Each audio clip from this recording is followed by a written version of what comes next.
Experts at East Cooper Medical Center. Today we have Dr. Ron Ravenel from the Coastal Podiatry here to talk about heel pain. And you and I were talking about a few months ago, a lot of things can be involved with heel pain.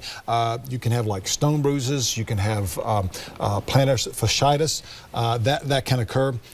Exactly what causes heel pain a lot of times? Well, Tom, I'll tell you, the most common reason you have heel pain is this plantar fasciitis. And that plantar fascia is just a ligament that's on the bottom of your foot, runs from your heel to your toes and supports the arch. And a lot of times when you have some of that instability within your foot, the arch kind of collapses, causes pulling, strain on that ligament, and that causes pain in the heel. It's interesting that it manifests itself in the heel like that. Can this be caused a lot of times that people don't warm up enough before exercise, wearing the wrong shoe, wearing too high of a heel? Any number of things that can cause this? Exactly. That's the number one cause of why someone has plantar fasciitis. You're sort of set up to get it. You have tight muscles, tight ligaments, and the like. But then the folks that actually the heel pain manifests itself, it's because, one, they're not wearing the proper shoes. But then again, when you get the right shoes, you still have to stretch, warm up, cool down, and then stretch after you work out. Yeah, so it's a lot when you have sort of the pathology and the physiology to get this. It's a lot that you have to do to kind of maintain a pain-free lifestyle. And there's a lot of attention that you do have to pay close attention, because that's what's holding so much of the weight of a person. And if a person happens to be a little bit overweight, that can also add to the problem. So being physically fit and being within tuned of what your body's supposed to be weight-wise, health-wise, you're a little less prone to having plantar fasciitis. Exactly. Think about this. 3 times your body weight goes through your feet. Wow. So, and then you think about what's the first thing that strikes the ground when you're walking, much less running, it's your heel. And so that's going to be manifest a whole lot more when you're overweight, because that's just more weight that's gonna go through the foot. How can one tell if they're really prone to having heel damage or having plantar fasciitis?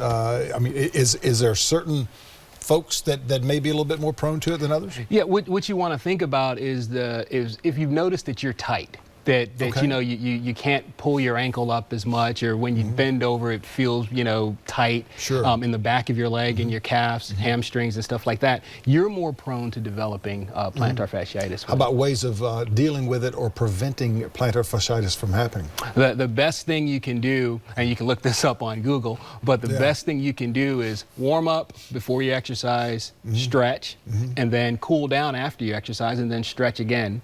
Making sure that you're in a good pair of shoes. I always recommend folks that want to be active that they go to a good running shoe store. We have several of them around town, and have them watch how you walk. Get a good pair of shoes, and if need be, get an insert to support the arch when you're being active, or even at work. Not only active people get this, so it's important to. And I know we just repeated that a second time, but it's extremely important for the people to know that the arch, the foot, needs to be warmed up before you get out there and do that. What are some of the ways that we can treat it once we have it? Because I had it at one time and it lasted for about 6 months. Yeah, I always tell my patients that there's 2 prongs to this.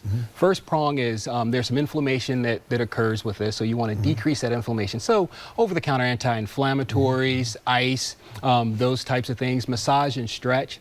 At times you need to amp that up a little bit, and that's when folks come and see me. We do cortisone injections, and that's just to get the inflammation down, pain and inflammation down. And then at times when the plantar fasciitis or heel pain is resilient, sometimes we need to move on to surgery to address this. But the best thing to do is just to try to prevent it from happening to begin with. Exactly, Tom. But we appreciate you being here. No problem at all. Thank you so very much. Thank a lot of people commenting on your beautiful brackish tie that you're wearing. Supporting our local community. I love supporting our local community. Yes, Thank you for being here. Remember, you can go to ABC News 4/experts for more information on this topic. We've got more coming up in just a moment. Stay with us.